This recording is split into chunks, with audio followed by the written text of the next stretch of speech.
Olá pessoal, eu sou Nicolas Vital e esse é o podcast Eu Como, sempre falando de alimentação com ciência e levando informação de qualidade para os nossos ouvintes, no Spotify, no Anchor e no Apple Podcasts, e também em vídeo no nosso canal do YouTube. Já segue a gente? Se ainda não segue, não se esqueça de se inscrever nos nossos canais.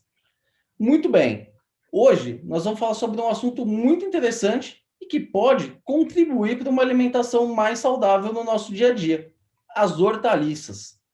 Elas certamente não estão entre os alimentos favoritos dos brasileiros, especialmente entre as crianças, mas são fundamentais para uma dieta balanceada e rica em nutrientes.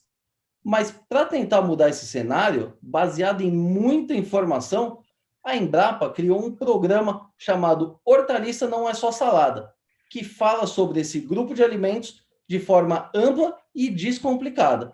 E para explicar esse projeto tão bacana, hoje nós vamos conversar com a engenheira agrônoma Milza Moreira Lana, que é mestre em fitotecnia e doutora em plant science, e atua como pesquisadora da Embrapa Hortaliças, onde coordena o programa Hortaliça Não É Só Salada.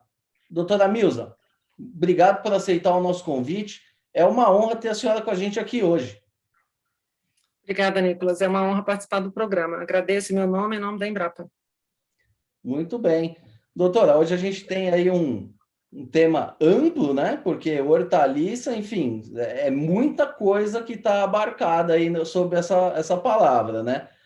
Para a gente começar do começo, da onde que surgiu a ideia dessa campanha Hortaliça Não É Só Salada? As pessoas acham que hortaliça é só alface? A ideia surgiu de duas vertentes. Uma, ela surgiu como ação de um projeto de redução de perda de hortaliça e de incentivo ao consumo. Ainda em 1997, nós começamos com uma parceria com a Emater do Distrito Federal, na época chamava Como Comprar, Conservar e Consumir Hortaliças. Então, era uma ação de um projeto de redução de perdas que tinha ações para o produtor rural, ações para o varejo e ações para o consumidor. E nós queríamos responder duas perguntas. Como que nós, como pesquisadores técnicos de extensão rural, poderíamos ajudar a população a ter uma alimentação mais saudável, como incentivar o consumo de hortaliças, e, ao mesmo tempo, como ensinar as pessoas a evitar o desperdício. Tá? A outra razão é que eu defendo muito a ideia que empresas públicas como a Embrapa, que são empresas públicas de pesquisa, assim como as universidades, na verdade, elas já têm um espaço de extensão, né, de extensão de comunicação, de informação para o público geral. Então, eu acho que nós, que somos servidores públicos, a gente tem uma obrigação, uma missão de transformar o conhecimento científico numa informação que seja útil para a população. Então, assim, tudo que a gente está estudando, no fim, tudo quanto é pesquisa que é feita em universidade ou centros de pesquisa como a Embrapa, no fundo, visa trazer coisas boas para a sociedade, né? Um novo medicamento, uma nova tecnologia. Então, assim, qual é o negócio da Embrapa Hortaliças? É fazer pesquisa para melhorar o agronegócio de hortaliças. E o que a área de pós-colheita, que tem por objetivo manter a qualidade do alimento depois da colheita, pode trazer para o público geral? Quer dizer, eu não vou dizer para o público geral o mecanismo de etileno, respiração, degradação enzimática, nada disso. No fundo, a gente está produzindo pesquisa em hortaliça para que você tenha hortaliça para comer em casa. Então, assim, qual a informação que interessa para você? Né? Então, e nesse recorte de incentivo ao consumo e redução de desperdício, que a gente pode detalhar ao longo da conversa, a gente perguntou isso, imaginou essa situação: você vai no mercado e você não sabe se aquele produto está bom ou não. E, às vezes, você tem o hábito de comer apertando, quebrando a ponta. Então, como que a gente pode te informar para que você faça uma compra sem estragar o produto, para que você conheça uma nova hortaliça, que você chegue em casa, saiba colocá-la na geladeira, saiba que tipo de prato você pode preparar? Então, é isso. Como pegar o conhecimento científico de pós-colheita, que a gente tinha dentro do projeto, um canal, que era uma publicação técnica para o produtor rural, um outro canal, que era uma publicação técnica para o varejista, para o atacadista, e o que seria isso para o público geral? Nós consideramos que uma das possibilidades era como comprar, como conservar e como consumir hortaliça. Então, daí que veio a ideia do projeto. Muito legal. E, doutora, e para quem não é muito conhecedor aí das hortaliças. O que é tecnicamente uma hortaliça? Vamos lá. São as verduras e legumes, é o nome que as pessoas geralmente chamam, né? A gente tem uma classificação botânica e a gente tem uma classificação agrícola. Então, assim, botanicamente, quando você imagina a flor de uma planta, ela vai depois dar um fruto, né? E você tem ali raiz, caule, a parte aérea da planta, a parte subterrânea. Então, quando a gente fala de frutas, né, que são a banana, abacate, vou falar porque as duas sempre se confundem, abacate, morango, laranja, banana, nós estamos pensando nessa flor que desenvolveu e virou um fruto, que vai ter a semente lá dentro.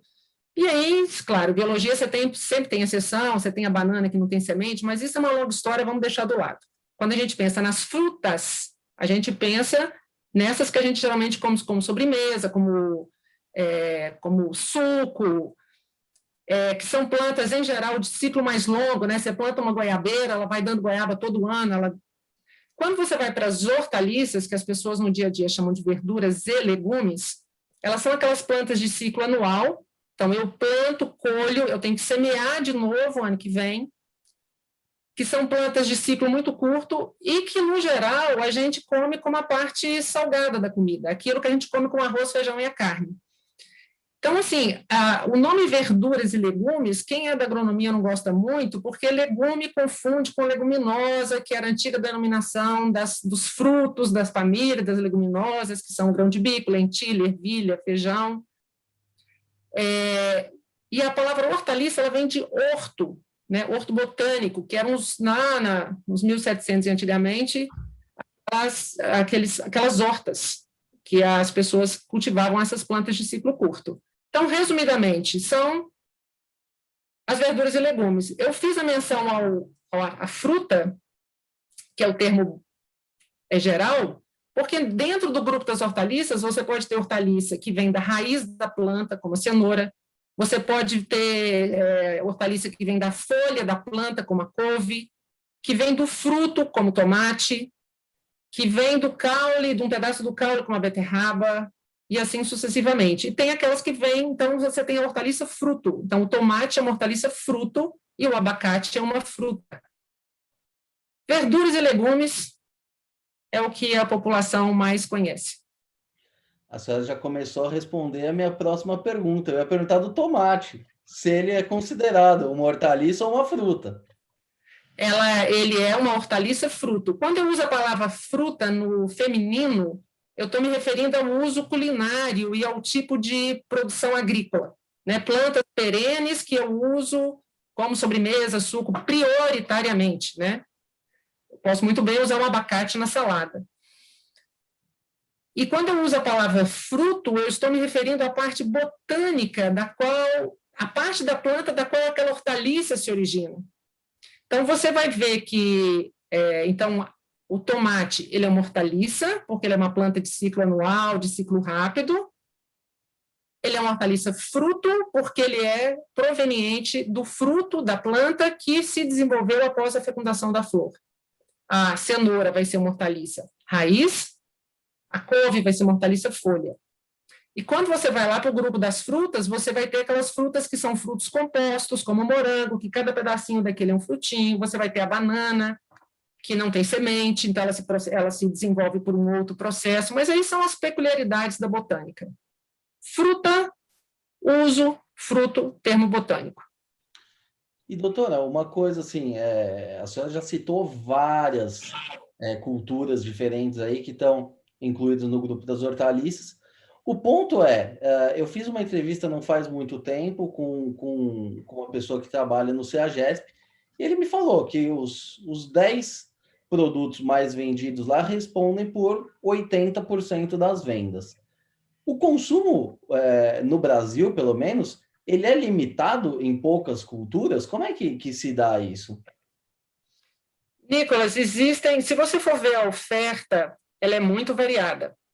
Tá? Veja bem, no nosso programa, nós temos hoje 53 hortaliças diferentes, que não abarcam todas. Por exemplo, a gente tem 3 pimentas, e está escrevendo outras 3, ainda não tem o Pak Choi, ainda não tem o Caramuela, porque esses são textos que a gente ainda está trabalhando neles. Então, assim, não foi difícil para a gente arrumar 53 hortaliças diferentes, tá? E essa diversidade, ela é muito grande em algumas regiões, você tem mais diversidade na região sudeste, sul, centro-oeste, assim como o consumo, né, também é maior, mas você tem um consumo concentrado, que, de certa maneira, é característico da sociedade hoje, né? Eu não vou saber explicar para você todos os componentes, porque aí você tem coisa social, econômica, antropológica, que foge ao meu conhecimento.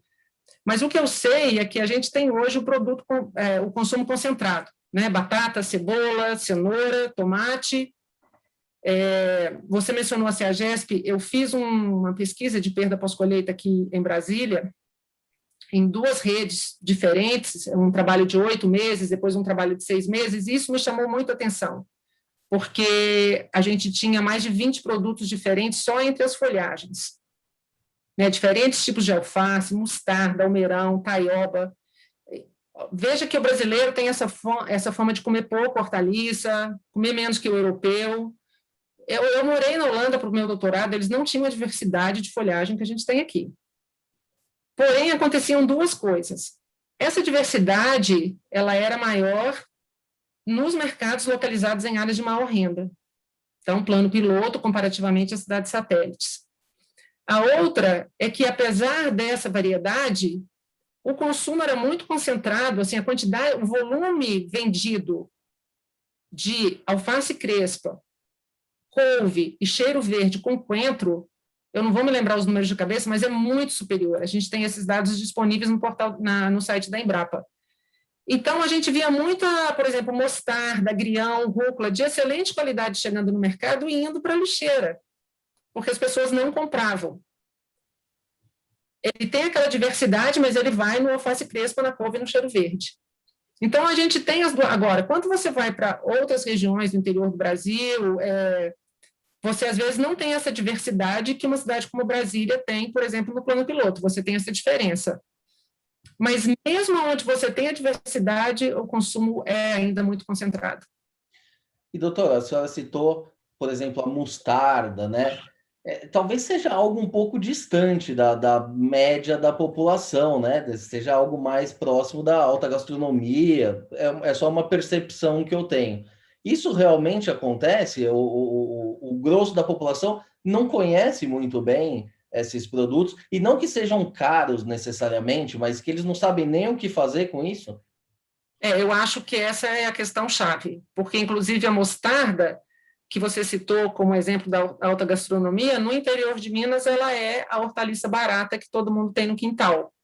Então, existe uma questão de regionalismo, mas eu acho que essa palavra que você falou, ele não conhece, para mim é a chave do negócio, ou pelo menos é uma das questões. Como eu te disse, a gente tem muito claro que existem inúmeros fatores que vão contribuir para aquela pessoa não comer hortaliça, na quantidade recomendada pelo Ministério da Saúde, por exemplo. Tá? Você tem aí questão cultural, questão econômica, acesso, disponibilidade, mas eu acho que existe o não conhecer e existe também o não saber preparar.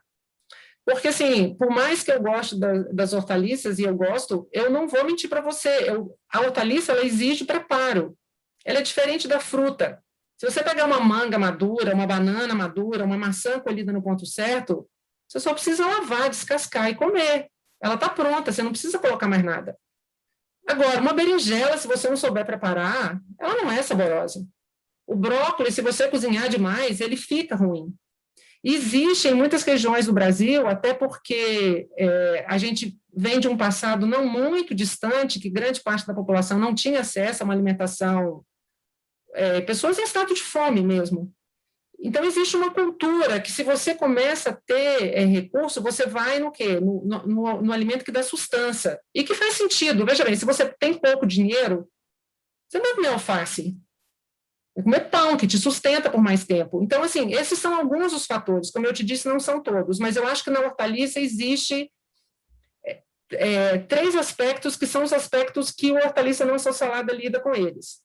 E sempre deixando bem claro, não é porque eu acho que não existam outros fatores importantes, mas é porque esse está dentro do conhecimento que eu tenho como agrônoma que eu posso trabalhar.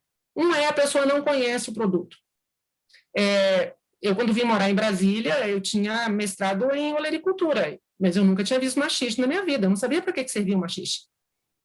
Então, se eu chegasse no mercado, eu não ia comprar, porque eu não sabia o que fazer com aquilo. Segundo, eu acho que, às vezes, as pessoas não sabem preparar. Cozinha demais, compra o produto já de má qualidade no mercado, chega em casa, não acondiciona bem, o produto perde qualidade, ele faz, está ruim porque está ruim mesmo. Ou ela só conhece uma forma de preparo, você conhece cenoura para fazer a sopa de legumes, você não gosta de sopa de legumes, você não gosta de cenoura. Tá? Então, eu acho que existe essa ideia que eu acho que está caindo muito por terra, que eu acho que é uma grande mudança no Brasil, aquela comida saudável ruim, quem gosta de mata é coelho, se cenoura fosse bom, coelho não usava óculos, eu acho que isso tudo está caindo por terra. Se você hoje conversar com pessoas de diferentes classes sociais, de diferentes níveis de escolaridade, a maioria delas vai responder para você que elas sabem que alimentação saudável é importante para a saúde e que fruta e hortaliça faz parte de alimentação saudável. A questão tá, e o que eu faço com isso? Porque eu gasto tempo para ir no mercado comprar, eu gasto tempo para cozinhar, eu tenho que saber preparar. Então, eu acho que existe um misto. Esses fatores são alguns dos fatores que eu acho que inibem o consumo. E, doutora, a senhora citou um negócio interessante também, que é a questão do desperdício, né? Você falou que fez até uma pesquisa, um levantamento, e esse é um grande problema, né? Não só com as hortaliças, mas também com as frutas. As pessoas, elas não vão todo dia no supermercado, elas compram, e muita coisa estraga mesmo, né? Sim. Vocês têm algum trabalho nessa linha para evitar desperdício? Pode congelar? Você prepara antes? Me fala um pouquinho desse contexto do desperdício, se realmente não é só na minha casa, se é na casa de todo mundo mesmo que estraga, e o que pode ser feito para evitar esse problema? Sim, isso é uma área de pesquisa importante na Embrapa Hortaliças, eu trabalho com esse assunto. Então, assim, eu acho que para a gente reduzir o desperdício, a perda de alimento, você tem que trabalhar em vários níveis de complexidade, tá? Vamos pegar o nível de complexidade mais menor, não menos importante, mas seria, por exemplo, a maneira como você guarda o produto na sua casa, a maneira como o comerciante coloca o produto na gôndola, a maneira como o agricultor colhe, coloca na embalagem, transporta. Então, no Brasil hoje, você ainda tem muitos problemas na cadeia de hortaliça, em todos esses setores. Sabe, nós ainda temos uma parte importante do setor produtivo que colhe hortaliça de maneira que acaba estragando o produto, reduzindo a vida útil. Então, assim, a hortaliça ela tem que ser colhida e transportada imediatamente para um lugar fresco, ela não pode ficar ao sol, ela tem que ser manuseada como se fosse ovo, porque qualquer machucadinho, que na hora que o cara machuca, ele não vê, quando chega no mercado é aquela coisa preta que você acha que está podre, e às vezes nem está podre, ela está escura, tipo uma canelada que você levou na perna. Né? Então, eu tenho um sistema de logística ainda muito precário, o produto demora para chegar no mercado. Então, assim, eu até saltei. Então, eu tenho aqueles problemas que são pontuais, eu tenho aqueles problemas que são mais, que você, como cidadão, não consegue resolver, por exemplo, o problema da logística, né, o problema da capacitação do agricultor, o problema da capacitação do técnico que dá assistência para esse produtor, para ele ter esse olhar de pós-colheita. O próprio varejo, né, como que ele acondiciona o produto, como que ele recebe, como que ele armazena. Então, assim, nós temos aí esses fatores que são mais macro, ele limita a sua ação como cidadão. Porque como esses fatores fazem com que o produto já chegue no mercado com parte da qualidade comprometida, ele vai limitar o tanto que você pode fazer. Então, por mais cuidado que você tenha, ele já não vai durar tanto porque ele já chegou ali comprometido. E aí é importante a gente destacar que no Brasil nós temos duas perdas.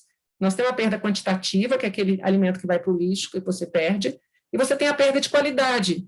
Então, aquela berinjela que colheu 2 horas da tarde e ficou lá 1 hora esperando o caminhão, que o cara virou na caixa, chegou na Ceasa e virou em outra caixa, ela já chega com você com valor nutricional, dependendo do nutriente um pouco mais baixo, ela já chega com sabor comprometido, já não é tão saborosa, a textura não é tão boa.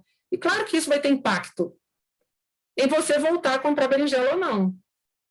Então, assim, tanto para reduzir o desperdício como para aumentar o consumo da hortaliça pelo brasileiro, nós temos que agir em vários níveis. Nós temos que agir ao nível de conscientização do consumidor, de informação, e nós temos que agir em termos de modernização da cadeia, de modo que esse produto seja colhido adequadamente, chegue o mais rápido possível ao mercado, o mais rápido possível à sua casa.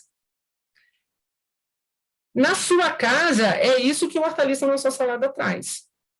Que ele traz para essas 53 hortaliças a informação de como que você avalia a qualidade do produto no mercado para saber se aquele produto está bom ou não, sem precisar quebrar a ponta do quiabo, enfiar a unha no tomate e bater, né, a batata.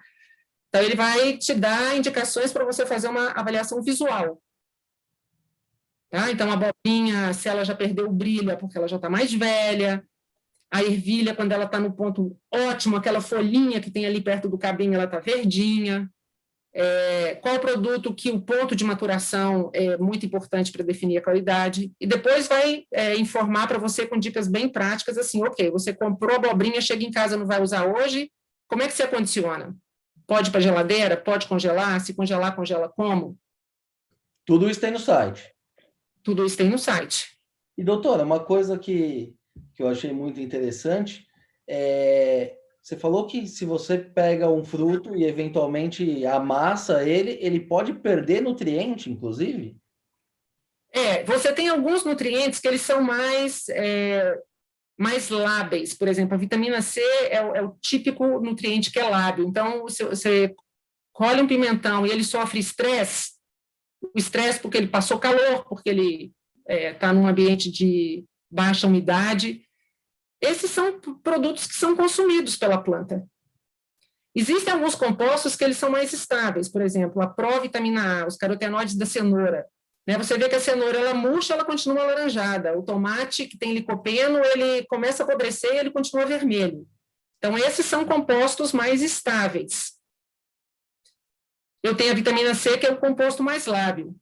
Existem hoje estudos que nem são da minha área de atuação, mas assim, você tem vários compostos secundários na planta que não são nutrientes, que também são importantes para a manutenção da saúde. E esses compostos são compostos que a planta vai usar quando ela sofre o estresse. Então, assim, eu tenho uma perda de qualidade e posso ter uma redução do valor nutricional dependendo do nutriente do qual eu estou falando, se ele é mais ou menos estável. Então, assim, eu cuidar bem do produto depois da colheita é importante para ele manter o valor nutricional e é importante para que ele mantenha o sabor, a textura, que vai tornar você um consumidor de hortaliça. Porque se for ruim, você não vai comer. Você não vai querer comer aquele produto. Então, todo esse cuidado pós-colheita, desde o produtor até você como consumidor, vai influenciar na qualidade do produto.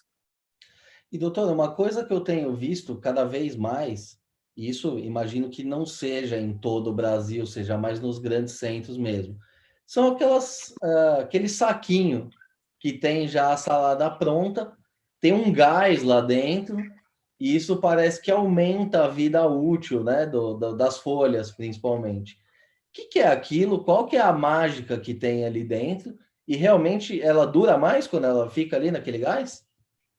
Então, não é mágica nenhuma, é pura fisiologia pós-colheita. Olha só, a planta, como a gente, ela respira. Então, ela inspira, quer dizer, ela não inspira, mas ela absorve o oxigênio e ela solta o CO2. Tá? Então, isso é o mecanismo básico. Existe uma regra na pós-colheita que, quanto maior a taxa respiratória da hortaliça, menos ela dura. Seria mais ou menos, tipo assim, você andando devagar e você correndo. Está correndo, você está gastando muita energia. Então, a planta, se ela é colocada no calor, por exemplo, ou ela sofre algum estresse, ela leva pancada, está num ambiente seco, isso é um estresse. Como que a planta ela vai tentar curar aquele tecido da planta que sofreu estresse? Então, o que ela vai? Ela aumenta a taxa respiratória. Quando ela aumenta a taxa respiratória, ela consome as reservas. Porque, assim, você dá aquela corrida de manhã, você chega em casa e toma café. Você repõe o que você gastou. A planta, ela já foi separada da planta mãe. Ela gastou, não tem reposição. Então, ela vai murchando, ela vai gastando açúcar, aquele brócolis que você compra, chega em casa não tem gosto de mais nada. Por quê? Porque já foi tudo consumido na respiração. Então, o que é esse saquinho? Você pega a hortaliça, coloca num saquinho, que é um plástico que tem uma determinada permeabilidade, e aí tem duas maneiras. Ou você simplesmente põe dentro do saquinho e fecha, e aí essa hortaliça ela vai respirar normalmente. Como esse plástico é uma barreira, ela vai consumir o oxigênio, vai começar a faltar oxigênio aqui dentro do saquinho, ela vai soltar o CO2, vai acumular o CO2, e aí aquela química básica lá da escola secundária. Se aumentou o produto lá na reação, ele vai inibir a reação. Então, assim, eu aumentei o CO2, diminui o oxigênio, a taxa respiratória diminui, o produto dura mais tempo. A outra é, eu pego uma atmosfera que eu já estudei, com oxigênio baixo e o CO2 alto, ou só com oxigênio baixo, ou só com CO2 alto, dependendo do produto, e eu jogo dentro daquele saquinho e fecho. Então, assim, não é nada de tóxico nisso. Quando você abrir o saquinho, ele vai misturar com o ar, tá? Não é um produto químico, é você simplesmente alterar ali a taxa metabólica da hortaliça, mas isso depende muito da temperatura. Eu não sei se já aconteceu com você de comprar uma salada dessa ou um brócolis picado, chegar em casa, abrir e ter aquele cheiro de enxofre, assim. Não podre, mas um cheiro forte. É porque aquela planta, aquela hortaliça ficou num lugar muito quente, aí ela começou a faltar oxigênio, ela começou a fermentar. Tá? Então, esse efeito que esse gás vai ter para conservar essa salada depende da temperatura. Por isso que, em geral, esses produtos, quer dizer, no caso do minimamente processado também por uma questão de segurança, eles devem sempre estar refrigerados no mercado. Porque se eu pego esse produto com esse gás dentro e coloco no calor, ele pode deteriorar, não porque aquilo é tóxico para a gente, tá? Mas porque essa planta vai respirar tão rápido que vai faltar oxigênio para ela e ela vai fermentar. Então, esse é o segredo do saquinho com a salada já picadinha. E ainda no tema da salada do saquinho, outra coisa que eu acho interessante é que no saquinho vários têm um mix de folhas ali, né? Então, Sim. eu mesmo acabo consumindo produtos que eu nunca compraria, mas como tá ali no mix, radíquio, por exemplo, é um que eu nem sabia o que era, mas estava junto no saquinho que eu comprei, e é gostoso. Então, esse tipo de tecnologia, É uma tecnologia uma nova mesmo. forma de oferecer para o Sim. consumidor, isso tem ajudado também a desenvolver outras culturas menores, para que elas entrem no rastro de outros mais famosos, aí, vamos dizer assim? Eu não tenho dados para te falar isso, mas eu acredito que sim, porque existem duas coisas. Primeiro, no exemplo que você deu, talvez se você não tivesse comprado salada pronta, você nunca saberia que você poderia gostar do radicchio, porque você ia ver lá e não ia comprar. Segundo, imagina se você mora sozinho ou tem uma família pequena, o que é você comprar todos os ingredientes para fazer uma salada que tenha 5 folhagens diferentes, mais um tomate cereja, mais uma cenoura. Você vai ter que comprar um pé de alface lisa, um pé de radish, um pé de alface crespa, um pé de rúcula. Então, realmente, você tem um produto pronto, ele permite que você tenha uma alimentação saudável super rápida, mais rápida do que assar uma pizza congelada, mais fresca, que você pode chegar em casa e fazer o seu molho preferido. Então, com certeza, ele abre espaço para o agricultor ter outras culturas e para você ter uma alimentação diversificada. Legal.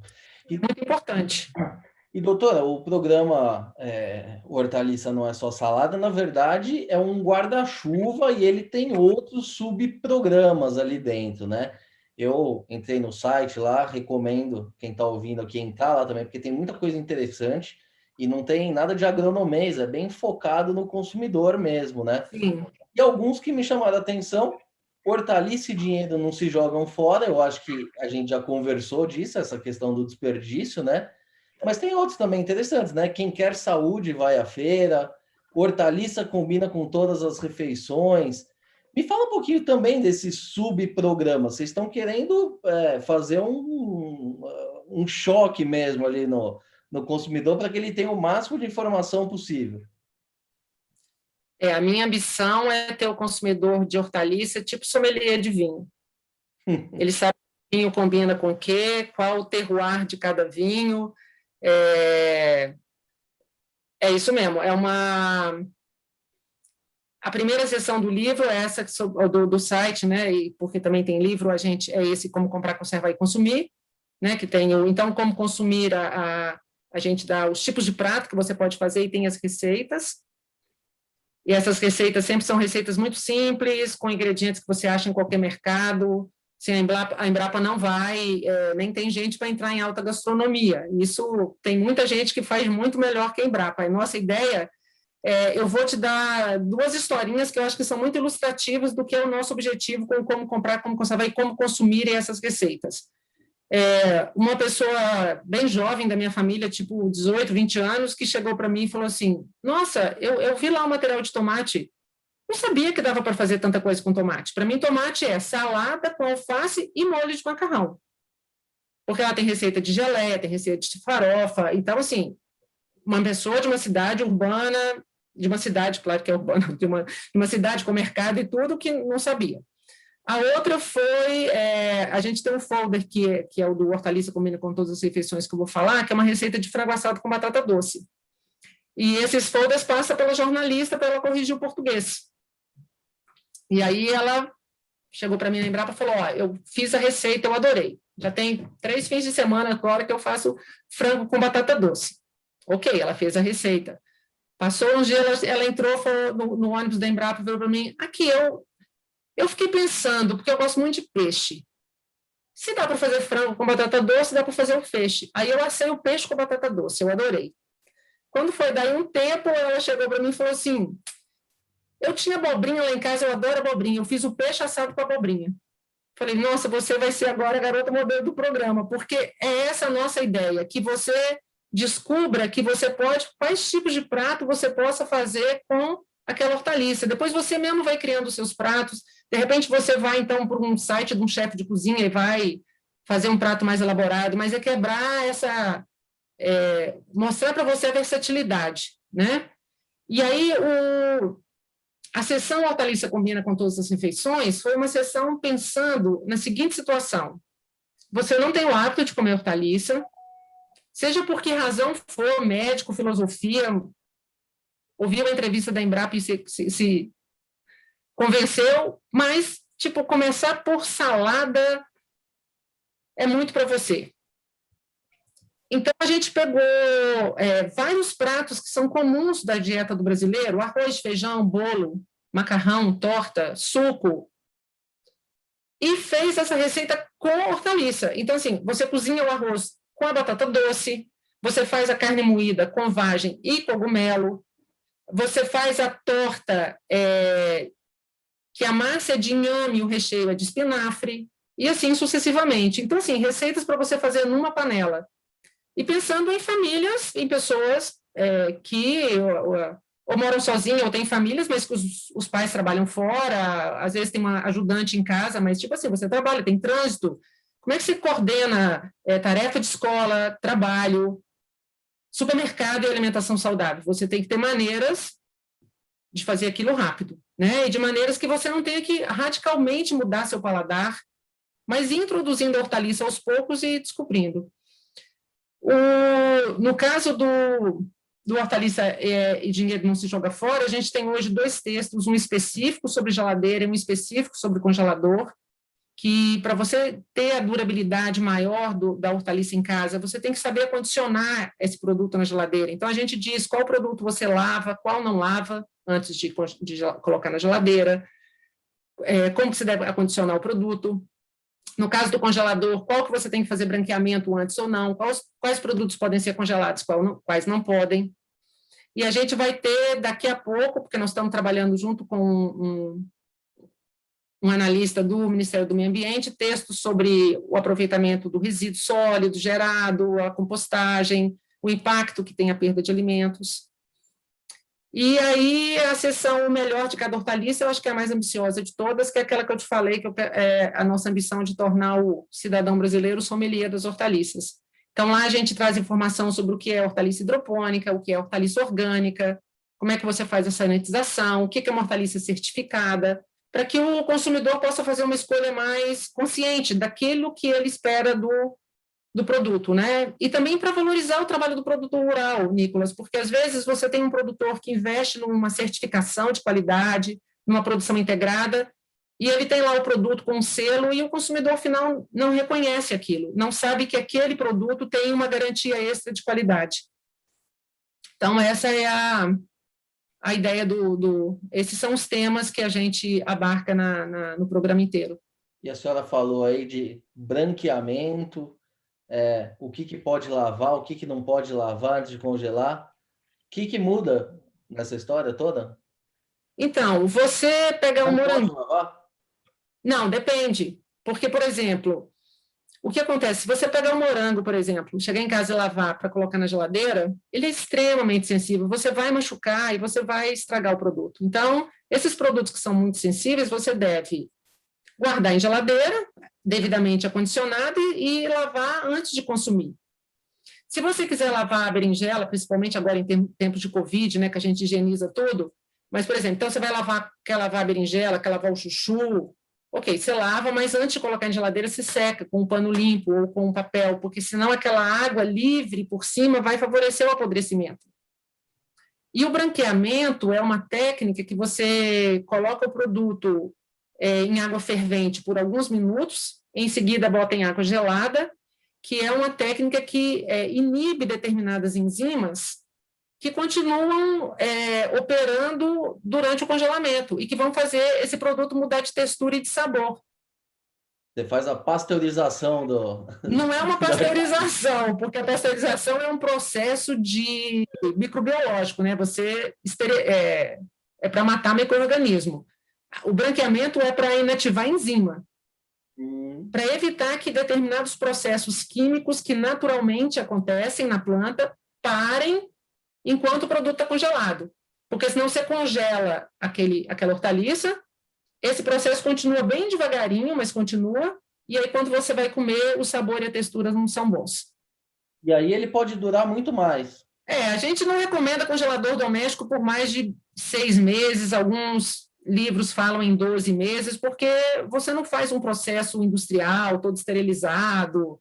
E também... Não, mas 6 meses é muito justo, né? É um tempo razoável. Porque a gente pensa no congelamento não como uma técnica de preservação, porque você tem produto fresco toda semana, mas você compra uma bandejinha de mandioquinha e você só vai usar 2 hoje, você congela para não perder, né?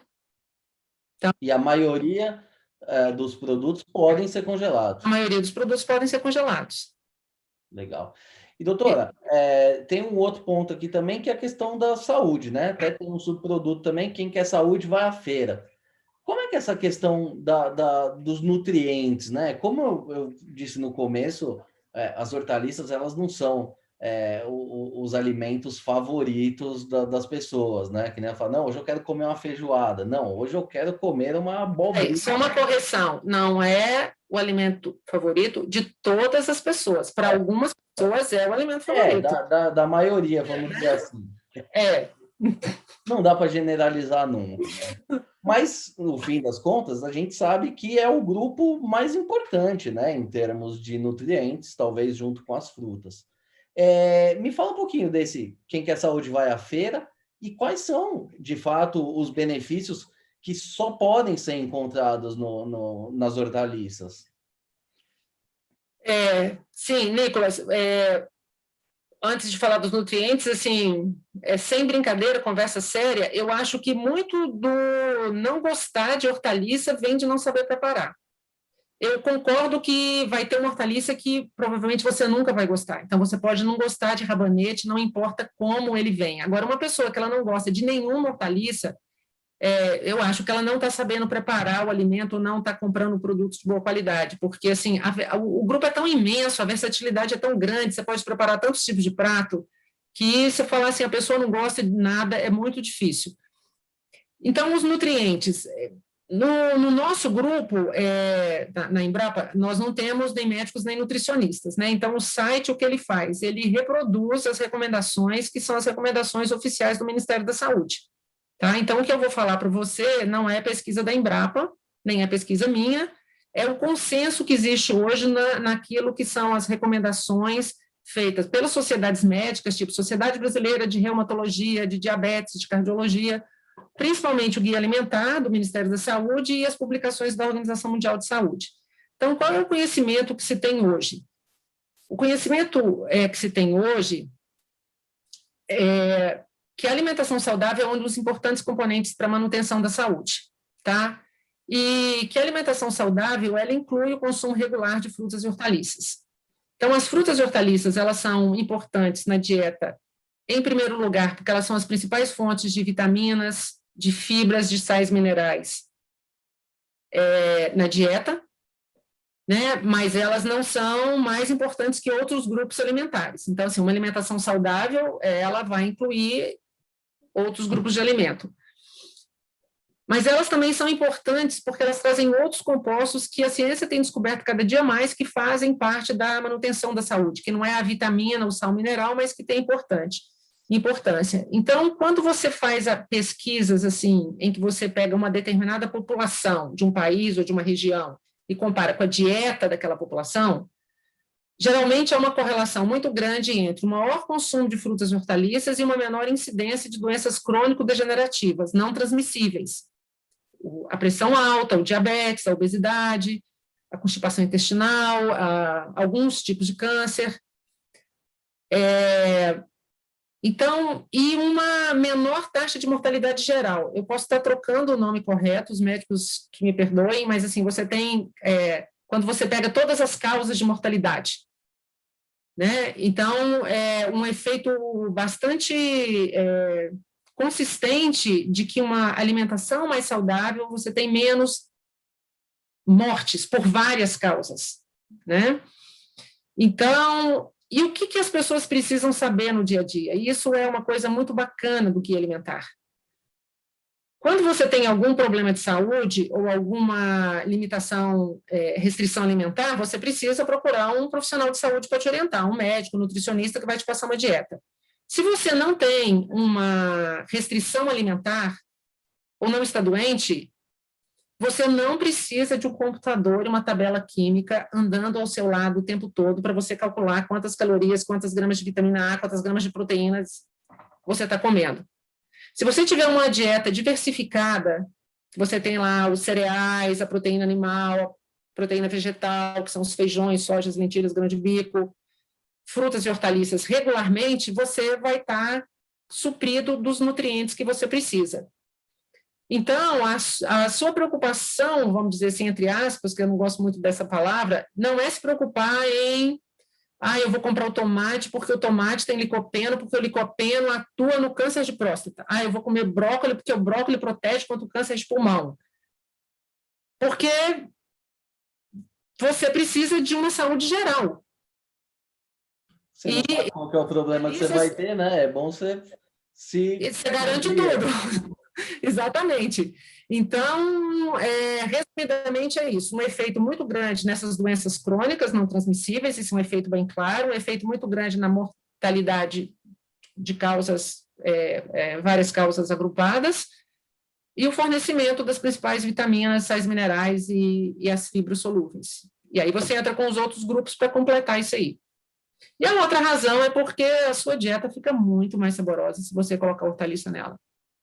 Ela é muito mais diversificada, muito mais gostosa do que se ficar ali todo dia no arroz, feijão, macarrão e carne. É isso aí, a gente precisa variar realmente.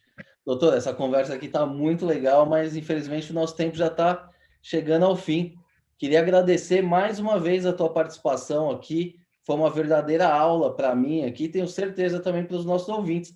Espero que ajude a mudar os hábitos alimentares aí do pessoal, né? Que eu digo por mim, é um pouco limitado e eu vou com certeza me informar melhor aí no site de vocês. Parabéns pelo trabalho e obrigado mais uma vez. Obrigada, Nicolas. Nós agradecemos, agradeço meu nome, em nome da Embrapa. Convido o pessoal que está te ouvindo para conhecer o site. Nós temos lá livros com receitas que podem ser baixados gratuitamente, tem folhetos para o pessoal do varejo que quiser reproduzir e distribuir nas lojas.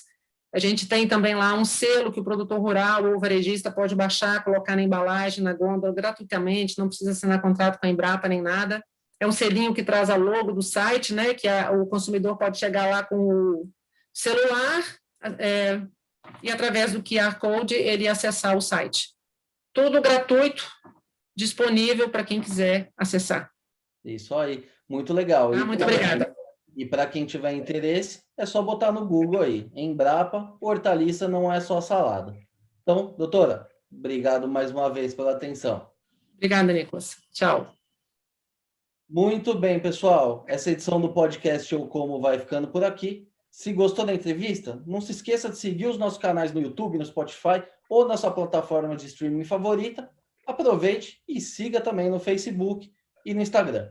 Lembrando que esse podcast tem o patrocínio da Crop Life Brasil e volta com a sua programação normal na próxima sexta-feira.